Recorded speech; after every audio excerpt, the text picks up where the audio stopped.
तो अब हम बात करेंगे मेटेलिक रेडियस या क्रिस्टल रेडियस। तो ये जो मेटेलिक रेडियस होता है वो दो मेटल के बीच में पाया जाता है, ठीक, यानी कि इलेक्ट्रोपॉजिटिव और इलेक्ट्रोपॉजिटिव एटम। मेटल जो होते हैं वो सारे कैसे होते हैं, इलेक्ट्रोपॉजिटिव, ठीक। तो ये जैसे एक कंटेनर है जिसमें आपके मेटल्स भरे हुए हैं, ये पॉजिटिव चार्ज कर्नेल है, ये पॉजिटिव चार्ज कर्नेल है, इनके बीच बीच में इलेक्ट्रॉन फिलअप किया गया है, भरा हुआ है ये, ठीक। तो ये इसको पूरे चैम्बर को हम बोलेंगे इलेक्ट्रॉन सी मॉडल, और जो पॉजिटिव चार्ज एटम है इसको बोलेंगे पॉजिटिव चार्ज कर्नेल। अब जो डिस्टेंस होगा किसी दो पॉजिटिव चार्ज के न्यूक्लियस के बीच का जो डिस्टेंस होगा, जो दूरी होगी, वही डिस्टेंस कहलाएगा।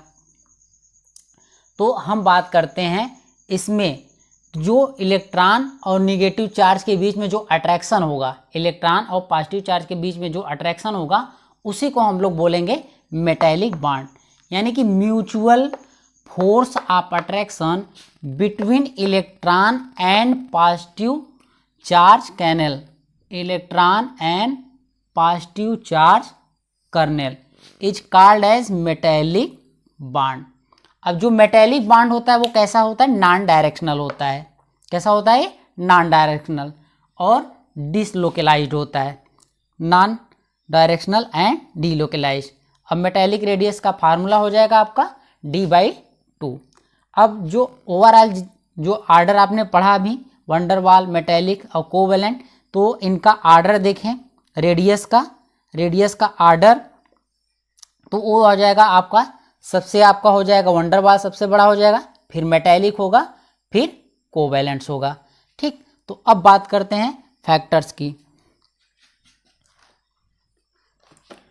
अब हम बात करते हैं फैक्टर्स की।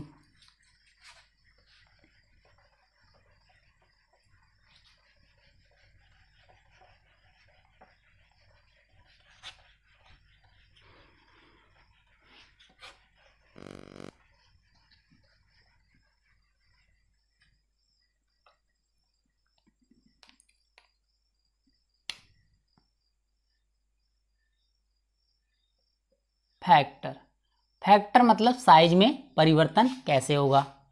तो पहला, जब सेल बढ़ेगा, सेल अगर बढ़ेगा तो साइज बढ़ेगी, यानी कि सेल क्या होगा, डायरेक्टली प्रोपोर्शनल होगा साइज के। अगर सेल नंबर ऑफ सेल बढ़ेगा तो साइज भी बढ़ेगा। दूसरी बात करते हैं, तो जेड इफेक्टिव। अब देखिए, जेड इफेक्टिव जब बढ़ेगा तो अट्रैक्टिव फोर्स बढ़ेगा। जब अट्रैक्टिव फोर्स बढ़ेगा तो ये क्या करेगा, एटम के साइज को घटाएगा, यानी कि ये इनवर्सली प्रोपोर्शनल होगा। कैसा होगा, ये इनवर्सली प्रोपोर्शनल होगा। जेड इफेक्टिव क्या होगा, साइज के इनवर्सली प्रोपोर्शनल होगा। अब हम बात करते हैं ट्रेंड्स की, यानी कि ग्रुप और पीरियड में ये किस तरह से होंगे, ठीक। तो जैसे ये हमने बना दिया, ये आपका पीरियड के लिए और ये आपका ग्रुप के लिए। अब बात करते हैं पीरियड में। तो जो पीरियड होता है इसमें जो सेल होता है वो कैसा होता है, कांस्टेंट। सेल क्या होता है, कांस्टेंट। अब बात करें जेड इफेक्टिव की, तो जेड इफेक्टिव अभी आपने पीछे पढ़ा कि वो क्या करता है, इंक्रीज करता है। सेल क्या होता है, कांस्टेंट रहता है, जेड इफेक्टिव इंक्रीज करता है। तो अब अगर ओवरऑल बात करें साइज की पीरियड में, तो सेल तो कांस्टेंट है लेकिन जेड इफेक्टिव बढ़ रहा है। तो देखिए, जब जेड इफेक्टिव बढ़ेगा तो साइज क्या होगा, घटेगा, यानी कि पीरियड में इन जनरल बात करें तो साइज क्या करेगा, आपका डिक्रीज करेगा, साइज क्या होगा, आपका घटेगा, ठीक। अब बात करते हैं ग्रुप में। अब जो ग्रुप में सेल है ये क्या करेगा, इंक्रीज करेगा, ठीक। तो जैसे ही आप ग्रुप में जाएंगे तो नंबर ऑफ सेल की संख्या बढ़ेगी।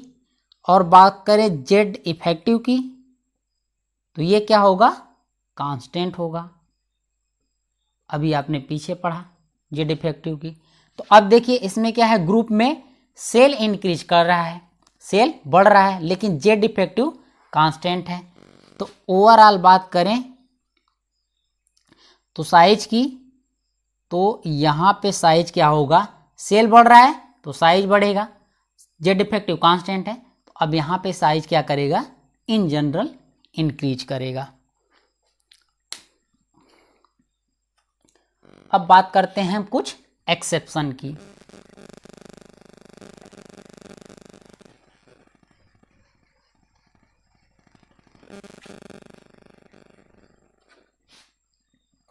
एक्सेप्शन, तो सबसे पहले हम एक्सेप्शन बात करेंगे ग्रुप में एक्सेप्शन। एक्सेप्शन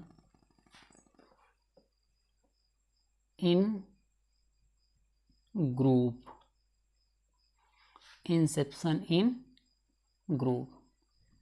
तो पहला जो आपका एक्सेप्शन होगा वो फर्स्ट ए और सेकेंड ए के बीच होगा।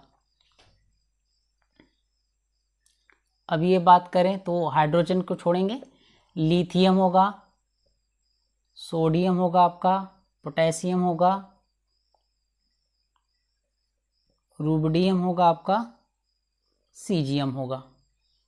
और इसमें बात करें तो बेरिलियम, मैग्नीशियम, कैल्शियम और आपका स्ट्रॉन्शियम,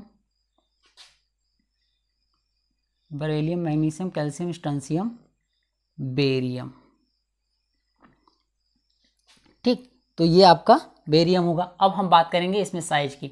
तो देखिए अब चूंकि फर्स्ट ए से सेकेंड ए आप इधर से इधर जाएंगे पीरियड में तो साइज घटेगी, यानी कि इन दोनों में बात करें तो बेरिलियम की साइज सबसे छोटी होगी। तो अब हम क्या करेंगे, इसमें हम इधर से चलेंगे, बेरिलियम से इधर चलेंगे, यानी कि बेरिलियम की साइज इन दोनों में सबसे छोटी हो, उसके बाद लिथियम, फिर आप चलेंगे, अब उसके बाद आपका मैग्नीशियम होगा। ठीक, फिर मैग्नीशियम के बाद आपका सोडियम की साइज होगी, फिर सोडियम के बाद आप कैल्शियम, अब कैल्शियम के बाद पोटेशियम और फिर स्ट्रॉन्शियम, रुबिडियम, बेरियम, सीजियम, ऐसा आपका होना चाहिए था। लेकिन अब यहीं पे ध्यान देना है, यहाँ पे ये नहीं होता। अब यहाँ पे जो होता है वो पोटेशियम सबसे बड़ा होता है। अब इसके बाद कैल्शियम के बाद स्ट्रॉन्शियम होगा, स्ट्रॉन्शियम के बाद आपका बेरियम होगा, बेरियम के बाद आपका पोटेशियम आएगा। ठीक, पोटेशियम जो है वो बेरियम से भी बड़ा होता है, यानी कि अगर हम सोडियम और पोटेशियम के बीच का बात करें तो यहाँ पे जो गैप होगा वो बहुत ज़्यादा होगा। सोडियम एंड पोटेशियम के साइज की बात करें तो मैक्सिमम डिफरेंस होगा, मैक्सिमम डिफरेंस। अब उसके बाद आपका हो जाएगा रुबिडियम, फिर आपका सीजियम। तो ये तो हो गया पहला आपका फर्स्ट ए और सेकेंड ए का एक्सेप्शन। और ये मैक्सिमम यानी कि बहुत ज़्यादा होगा, वेरी वेरी, ध्यान रखिएगा आप, ये बेरियम से भी बड़ा है। ठीक है, तो वेरी वेरी हाई, ये ध्यान रखिएगा। अब हम बात करते हैं दूसरे एक्सेप्शन की, यानी कि थर्ड ए की। दूसरे एक्सेप्शन आपका है किसमें, थर्ड ए में। थर्ड ए में तो इसका हो जाएगा आपका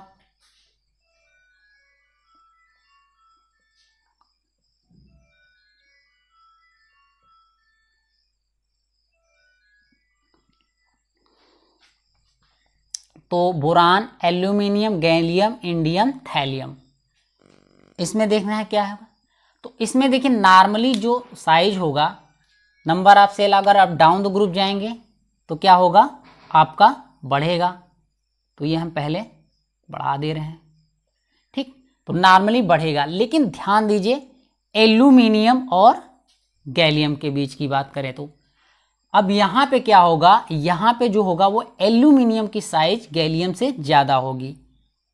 ठीक, एल्यूमिनियम की साइज गैलियम से ज़्यादा होगी या तो इसके बराबर होगी। ठीक, तो इसमें ध्यान रखना है एल्यूमिनियम और गैलियम में। तो यहाँ पे जो होगी एल्यूमिनियम की साइज ज़्यादा होगी गैलियम से। तो इसका कारण क्या है, यहाँ पे ये जो कारण है इसको बोलते हैं transition contraction.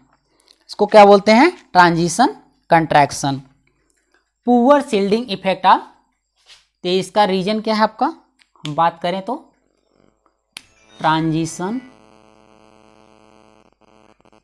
Contraction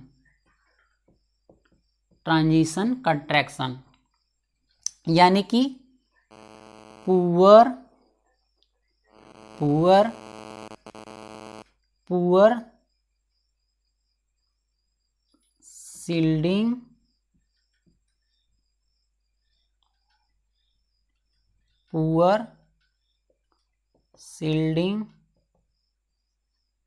effect of D electron.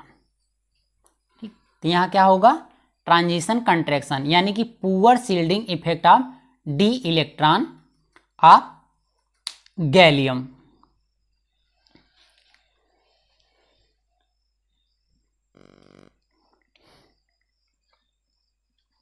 तो ये हो गया आपका दूसरा। अब हम बात करते हैं तीसरा एक्सेप्शन।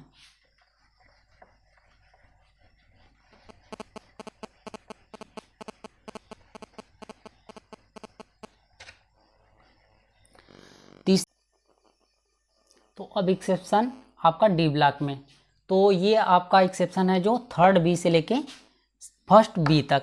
ठीक, तो इसमें क्या होगा, चौथे, पाँचवें, छठवें पीरियड। तो देखिए आप जब डाउन द ग्रुप जाएंगे तो साइज बढ़नी चाहिए। तो ये चौथे और पाँचवें तक, तो पाँचवें पीरियड तक तो ठीक है, साइज बढ़ेगी। लेकिन जैसे पाँचवें से छठवें पीरियड में जाएंगे तो यहाँ पे जो साइज होगी वो लगभग बराबर हो जाएगी। पाँचवें और छठवें पीरियड के जो दोनों एलिमेंट होंगे उनकी साइज क्या होगी, बराबर हो जाएगी। और ये जो है वो थर्ड बी से लेके फर्स्ट बी तक है। ठीक, सेकेंड बी में नहीं, सेकेंड बी में नहीं है, तो ध्यान रखिएगा। अब यहाँ जो कारण है वो आपका क्या है, लेंथेनॉइड कंट्रैक्शन यानी कि poor shielding effect of F electron, poor shielding effect of F electron. और ये अप्लाइड होता है वहीं ओनली फर्स्ट बी तक। तो एक्सेप्शन इन पीरियड, तो इसके तीन एक्सेप्शन है। पहला आपका है एसपी ब्लॉक में सेकेंड पीरियड में, एसपी ब्लॉक के सेकेंड पीरियड में। तो इसमें क्या है, लिथियम से जब आप नियान तक जाएंगे तो ये साइज घटेगा, सबसे ज़्यादा लिथियम का होगा, फिर बेरिलियम का, फिर बोरान, फिर कार्बन, नाइट्रोजन, ऑक्सीजन, फ्लोरीन। लेकिन जैसे ही इनर्ट गैस आएगा उसकी साइज बड़ी हो जाएगी, यानी कि ये नियान लिथियम से ही बड़ा हो जाएगा। यानी कि अगर अपने पीरियड में बात करें तो ये क्या होगा, लार्जेस्ट होगा अपने पीरियड में। और जो फ्लोरीन है वो सबसे छोटा हो जाएगा, ये स्मॉलेस्ट इन इट्स पीरियड। ठीक, तो इस पे क्वेश्चन क्या आता है कि आप बताइए पीरियड में जैसे हम क्या करें, लेफ्ट से राइट जा रहे हैं तो साइज क्या होगा, तो पहले साइज आपका क्या होगा, डिक्रीज करेगा, फिर इंक्रीज करेगा। अब बात करते हैं डी ब्लॉक यानी सेकेंड में, सेकेंड एक्सेप्शन पीरियड का डी ब्लॉक में। तो ये होगा आपका पीरियड नंबर 4 में।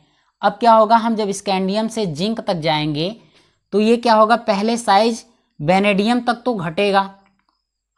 ठीक है, पहले वेनेडियम तक ये साइज रेगुलर घटेगा। उसके बाद क्रोमियम से लेकर निकिल तक साइज लगभग क्या हो जाता है, बराबर हो जाता है। और उसके बाद फिर ये उल्टा हो जाएगा, कॉपर, फिर उसके बाद जिंक। अगर इन दोनों में बात करें तो स्कैंडियम, टिटेनियम, फिर जिंक, कॉपर, उसके बाद क्रोमियम से निकिल तक ये आपका होगा। तो इसमें बात करें तो ये लार्जेस्ट होंगे। ठीक, उसके बाद ये सब ये होंगे, फिर इसके बाद ये होंगे। अब बात करते हैं तीसरा एफ ब्लॉक में। तो ये छठवें पीरियड का लेंथेनम, सीरियम, प्रोमेथियम, प्रेसडायोमियम, तो ये जो हैं सारे, तो ये रेगुलर होगा। आपका इधर से इधर जाएंगे ये घटेगा। बस ध्यान दीजिएगा इसमें जो यूरोपियम है वो पूरे इस पीरियड में सबसे बड़ा होगा। ठीक है, तो ये आप रेगुलर याद रखिए जैसे है, उसमें आप ध्यान रखिएगा जो यूरोपियम है वो सबसे बड़ा होगा, उसके बाद जो याटरबियम होगा सेकेंड लार्जेस्ट होगा। यानी कि आर्डर की बात करें तो इसको सबसे आगे उठा के रखेंगे, फिर याटरबियम को रखेंगे, उसके बाद जो रेगुलर है आपका वही होगा।